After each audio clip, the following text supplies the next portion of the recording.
From the News Channel 5 Network, this is OpenLine.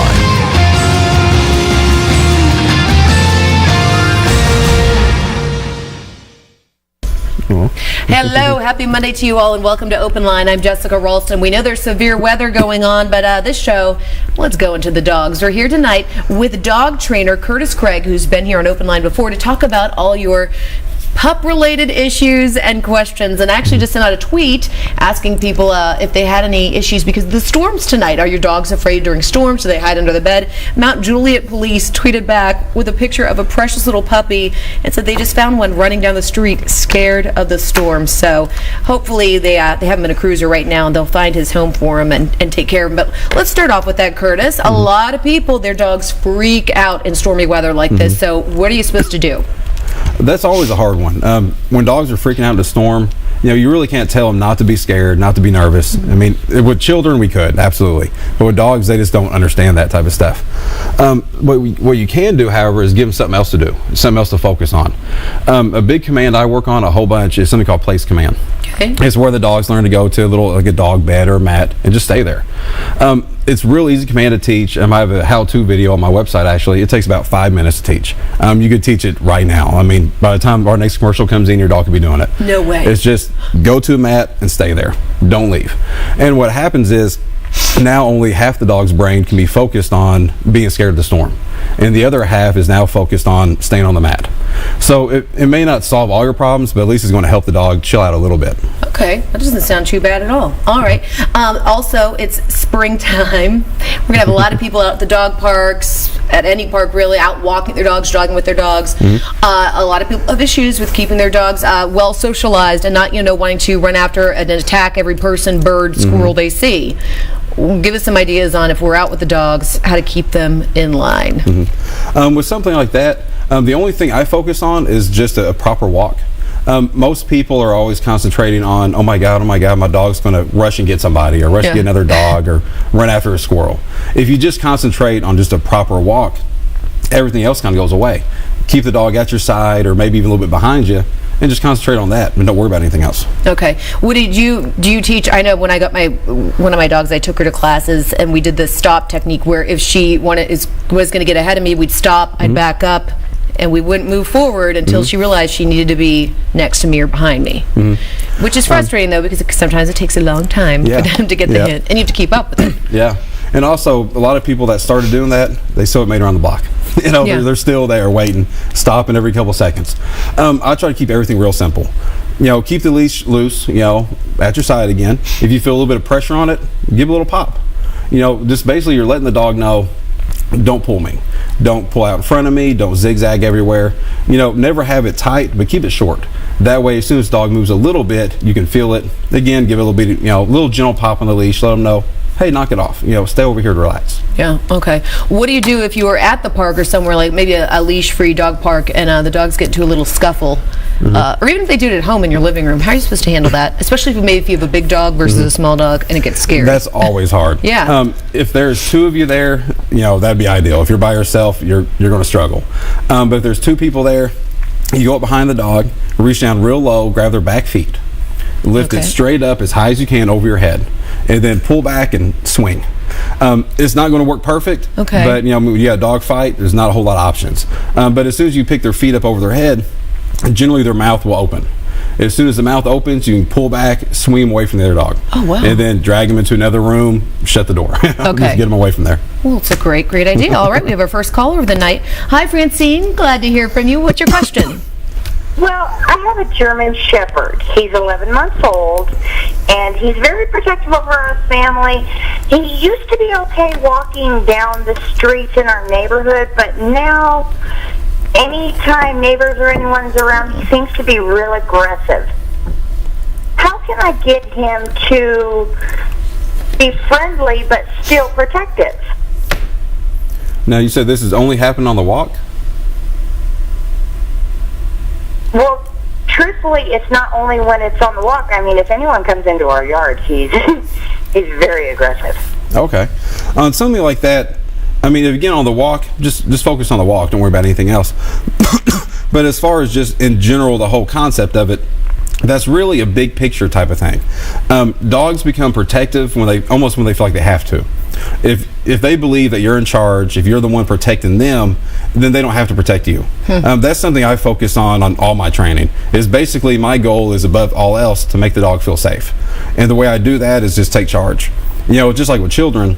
If we give our kids, not commands necessarily, but, give them things to do and make sure they listen to us, they don't have to worry about taking care of us. So kind of the same thing with the dog. We make the rules, we enforce them. That way they don't feel like they have to. So what specifically can she do to get this little situation under control? Right. I said it's just, it really is a big picture thing. It's hard to kind of specifically say one thing, but in the house, dog starts barking, don't let it keep barking. Tell them to knock it off. Okay, and that's, I struggle, believe me, Francine, I struggle with that all the time with the dogs barking. I live in a condo, and if someone walks by or the people across the hall, their dog comes out, it's bark city, and it's driving me crazy. So how do you get them to stop? On something like that, I don't know if you were listening to the show, 5 minutes ago, but again, place command. Place command is really almost a fix-all in the house. It's extremely powerful to a dog, and the concept again is as simple as go to mat and stay here. The idea of it is historically when a dog is there, they don't bark. They don't growl. They don't lunge at the window. They don't react to everything because the human is the one telling them how to behave. Right. I want you to do this. I don't want you to worry about running around the house and protecting everything. Just stay over here on this mat and relax. So should Francine take the German Shepherd, take the German Shepherd over to a certain place and just say, get him to stay? Yeah. It sounds really simple, and it is. Show the aggressor part, right? Yeah. Again, I post a lot of information on my website and YouTube and stuff. Here recently, I posted a lot of videos of even highly human aggressive dogs and dog aggressive dogs. 20-30 minutes after I meet them, I teach them place. Again, it's really easy, but it's extremely powerful because now I'm controlling everything the dog is doing. And simply by doing a small little thing like that, the dogs learn to kind of listen to you and respect you. And it's really an amazing thing. It really is almost a fix-all in the house. And is that what the word you use, place? That they know to go to that area? Yeah, but you can use any command you want. Place is what I use. If you wanted to say bed, mat, chicken, it really doesn't matter. Anything you want to throw out there, as long as the dog knows what it means. Thank you very much. All right, thank you for your call. Thank you. Thank you. Hi there, Elaine. Thanks for calling us here on Open Line tonight. What's your question? Yes, I have a question. We have Pekingese, and I'm trying to figure out how I can keep him off the furniture. He likes to get on the couch and chairs and that kind of stuff, and just he'll lick on himself and make it wet and that kind of thing. So I'm trying to figure out how I can keep him off the furniture. Something like that with a dog that's not really under control, I actually would put a leash on the dog in the house. A lot of people don't like the concept of their dog dragging a leash around inside. But again, how do you fix it? If you don't have some way to kind of control the dog a little bit, they're just going to run all over you. So simply putting a leash on in the house, that can fix a lot of problems. Dog jumps up there, grab the little leash. Hey, dog, get off the couch. Get the dog off the couch. That way they realize when mom says get off the couch, it really means get off there. Yeah. Oh, okay. It just might take a lot of repetition until they get the point. Yep, absolutely. Yeah. Right. Okay, well, thank you. All right, Elaine, thank you. Okay, that takes us to an interesting little situation I have at my house. We have a boxer that we rescued, she's 8, and then 2 dachshunds, the one that we rescued who's only 1. She's adorable, but she's a little, scoundrel. And then an older dachshund who's 9 years old. Once we brought them all together, they had this dominance thing. Everyone, who they all fight to get to my laps, pushing each other out of the way. The puppy's the worst. She thinks she's the boss of everybody. But they have this thing at mealtime. We have to separate them because the puppy she tries to dominate. She will go to each of their food bowls, bite, bark at them and bully them until they step back and she gets to eat their food. So now we're at a point where I let the boxer and the puppy kind of hang out together, and we take my little older wiener dog and put her in a separate room and let her eat. Otherwise, she won't get any food because she gets bullied constantly over this food turf war. Yeah. So what do I need to do to make this better? Something like that, similar to the last question. Put a leash on. I mean, the leash is such an easy fix to so many problems. And again, it's not forever, just in the beginning, like you said, repetition. So whenever you're feeding everybody, stand there with them. And then with the one that's, running around everywhere, have a leash in your hand. So now, as soon as that one's done eating, that dog tries to go to the next bowl. It can't. You got a leash. Hey, don't do that, sweetie. Don't eat everybody else's food. And then the dog's going to look at you like, oh, okay, so you don't want me to do it. And then now you're communicating clearly. Don't do that. And that way, the next time, same thing. Eventually, you don't have to have a leash in your hand. Now you just stand there and tell them, hey, don't do it. Yeah. And it's just with enough repetition with the leash, the dog understands not to do it anymore. Now that I think I could handle, but now the other dog that's been bullied so much, when she goes to eat, I put her in a different room. She barks the entire time because she's saying, don't come near my food. I mean, literally, she runs to that bowl and she'll take a bite, eat, and then start barking like to threaten the other one, like leave me alone. And that's driving me crazy too. Now, is the dog's in a different room? Yeah, if I put her in a different room with her own bowl, I mean, I don't lock her, but she goes and she protects that area and barks, until she's done eating. Okay. That's a weird one. Yeah. that's different. That's a tough one. A crate could help, put the dog in a crate. That way the dog, in another room still, that way the dog realizes nobody's going to come in here and bother me. Put him in the bedroom, shut the door. That way it's in there all by itself. Nobody's, going in there. Nobody's looking at her. Just she's in there all quiet and in there enjoying her meal. Knowing she's safe, and that no one can get to her. All right, that seems plausible. We'll get to work on that right away. I love my dogs, but bringing a puppy obviously into a house with the two other dogs that have already established is not really the easiest thing on earth. I tell you, I'm glad they basically get along, but it's a mealtime. Mealtime battle every time. So, what do you think about bark collars? I'm a huge fan of them. Okay. I love bark collars.